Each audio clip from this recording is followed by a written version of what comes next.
Karena kekurangan kita orang Indonesia itu kekurangan imajinasi terhadap minoritas Muslim. Itu mengerikan sekali, orang Muslim betul-betul dibantai. Masjidnya ada, kelihatan, akhirnya dirobohkan. Al-Qur'annya dilihat, akhirnya Al-Qur'annya dibakar.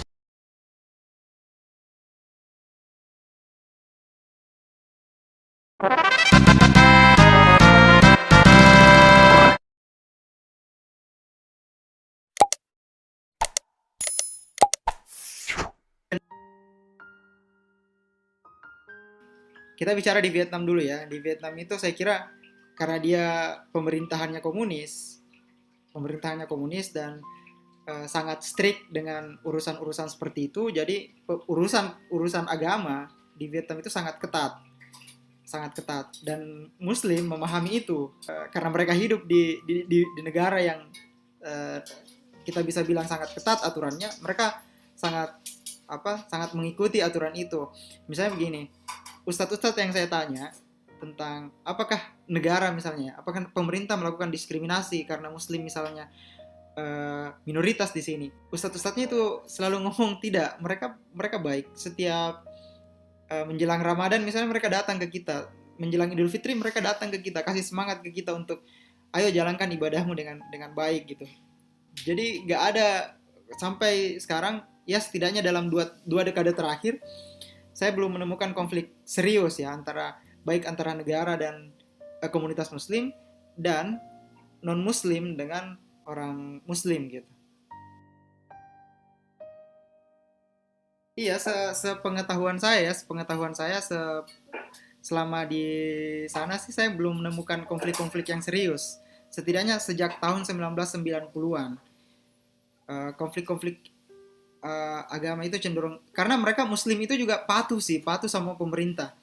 Maksudnya gini, mereka sadar diri bahwa mereka minor, mereka kecil populasinya di sana, sehingga uh, diberikan ruang untuk beribadah saja mereka sudah bersyukur, nggak menuntut lagi hak-hak untuk misalnya terlibat dalam urusan politik dan seterusnya yang bisa jadi membawa konflik yang serius di antara mereka.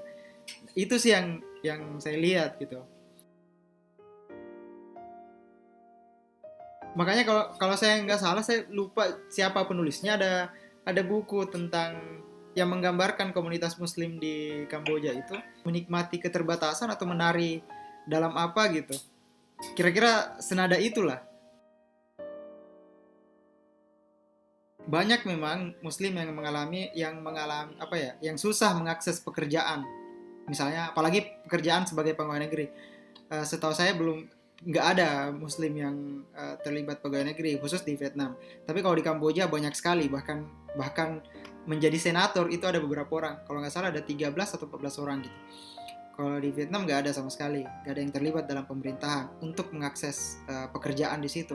Tapi uh, beberapa tahun belakangan ini karena banyak orang Muslim Vietnam juga yang mendapat beasiswa ke berbagai negara, ke Malaysia, ke Al Azhar, ke Indonesia, sehingga ketika dia kembali ke Vietnam mereka punya gelar pendidikan yang memadai untuk mendapatkan pekerjaan di perusahaan-perusahaan swasta.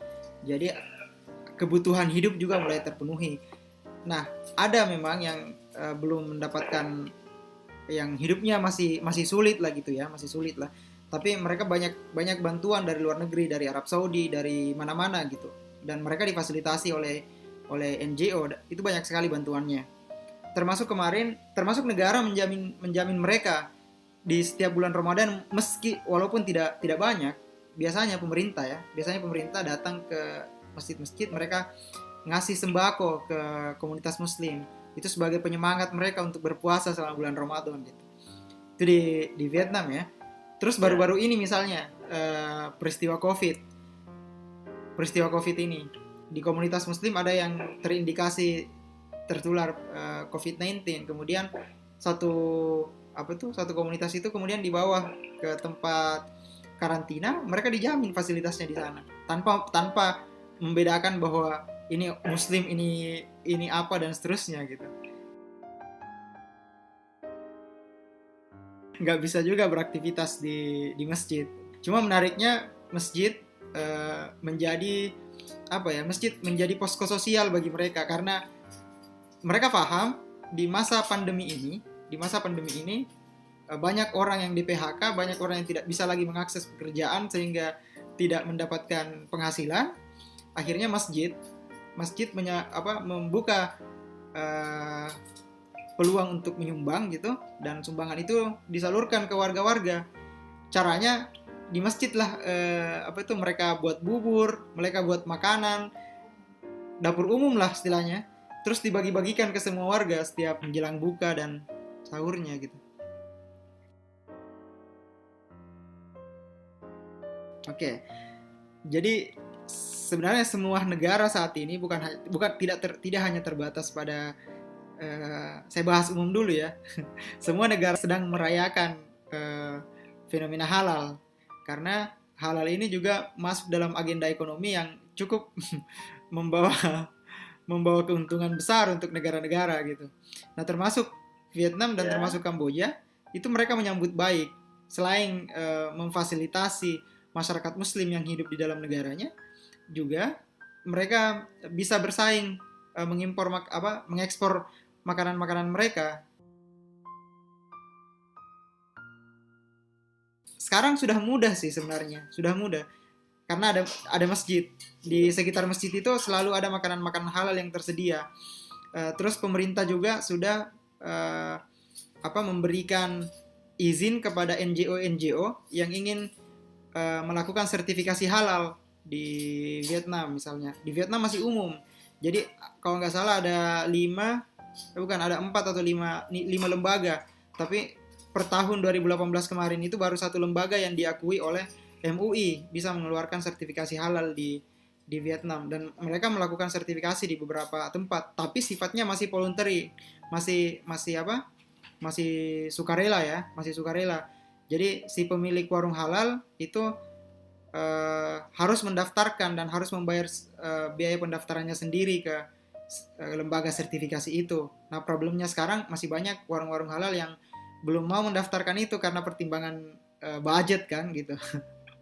Dan tidak ada paksaan untuk mendaftarkan makanan mereka.